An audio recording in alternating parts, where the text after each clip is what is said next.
And welcome back to another Paul's Aquariums video. In this video I'm going to show you how you can glue rocks to rocks and wood to rocks. It fuses the rocks together and it makes one structure. Very sturdy, very easy to do, a lot of fun. Let's get started and make something like this. All you're going to need is some sort of rock that's aquarium safe. This is Ceru rock. If you're not too sure what rocks are aquarium safe, just ask your aquarium people or comment down below. Or ask a geologist. We are going to need a sand or a fine gravel that's around about the same sort of color as our rock. We're going to need glue. Now there are quite a few different types of super glue on the market that are designed for aquarium use and so on and so on. It will glue your fingers to rocks, so you do want to kind of wear gloves. I'm not wearing gloves. You can pretend my hands are blue gloves, but I'm continuously getting sand super glued to my fingers. Yeah, I know. So wear gloves, that is good. There are two main types of super glues you can get. There is a liquid super glue and a gel super glue. The liquid super glue is what you want to use to glue hard things to hard things, so rocks and driftwood together. The gel super glue is what you want to use to glue plants to driftwood. You can use this on wet plants and wet rocks.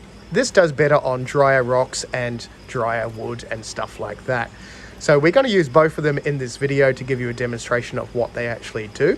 Lots of different brands. We're just going with the Jag Aquatics brand and the Dimax brand. Same sort of products, different size bottles, do the same thing. The other thing you're going to need is something like tissue paper. So toilet paper will work, tissue paper works really well. What the tissue paper does is it will fuse, acts as a thing that fuses the rocks together. So if you were just going to glue one rock to another rock, trying to get a flat area is a bit of a pain and you're not going to have much contact area with the glue. What the tissue paper does is that creates much more surface area. The glue will get absorbed into the tissue paper and then that is going to fuse both of those rocks together super well, to the point where it's going to be hard to break them apart. You still can break them apart and reuse them later. Let's get started and glue some rocks to rocks. For this demonstration, I'm just going to make a weird rock thing. So we're going to make it look kind of a little bit strange and bizarre, so not a natural structure, but that's half the fun of doing all this. I've got a little bit of tissue paper that I've got curled up into a little ball. Oh, bless it, curled up into a ball. We're going to make a little indent like that, and then all we're going to do is put our super glue, without trying to get our fingers super glued, onto the tissue paper itself. So you want enough super glue that it is fully saturating the tissue paper, and just hold it in place for a little bit. You will get a chemical reaction and it will start to bubble and hiss and you'll get a little bit of smoke, as you can see on the screen. That is fine. Try not to breathe that in because that's not good for you.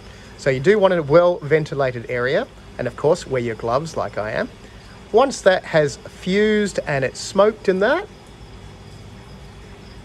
your two bits should be fused together like that. So obviously we've got a small issue with the white bits that you can see. Now you can pack a little bit more at this stage as well. So we'll do that. Because we've added more tissue paper around the bottom, we've just made it a little bit more sturdier than it would have been with just one little point. We're going to get rid of that tissue paper, so don't stress about the ugly whiteness to it. And we're going to stick one on top.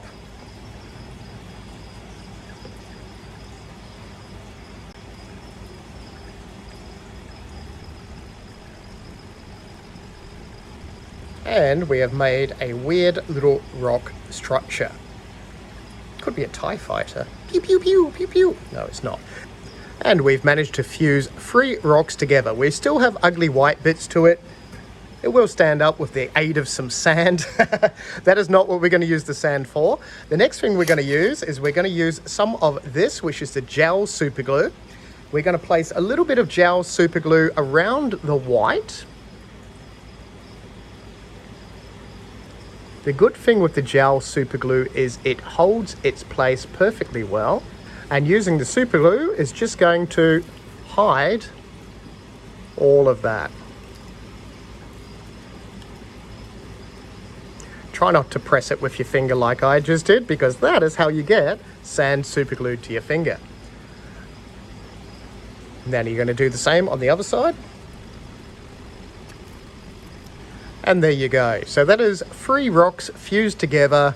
Can't see any ugly white. You could be very, very pedantic and you could pack the white so you're not using very much sand. If this is used in an aquascape, you're going to have plants growing and all that through it as well. So you're not really going to notice that sand as such. Once you get algae and stuff growing, it's all going to blend into one as well.